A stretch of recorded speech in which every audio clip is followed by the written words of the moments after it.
Hi guys, welcome to Richard Cabile YouTube channel. In today's video, I will teach you how to set Wi-Fi metered connection into treat as unmetered in itel S15 mobile phone. And okay guys, but before we start, kindly subscribe to my YouTube channel by pressing the subscribe button and the bell to notify you if I have new videos. Okay guys, let's start. So okay guys, yung you'll have to do is go to setting in your itel S15 mobile phone. In settings, go to network connections. And network and connections, tap the Wi-Fi. And Wi-Fi, okay, my Wi-Fi is on. And okay guys, I have one connected Wi-Fi to my device. And okay guys, to set as unmetered, and okay guys, you'll have to do is tap the gear icon on the right side of this Wi-Fi network. And okay guys, here, okay, you can see below the metered.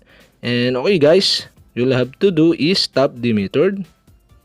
And okay guys, you can see the pop-up, and now you can set the metered connection into treat as unmetered. And okay guys, you'll have to do is tap the treat as unmetered.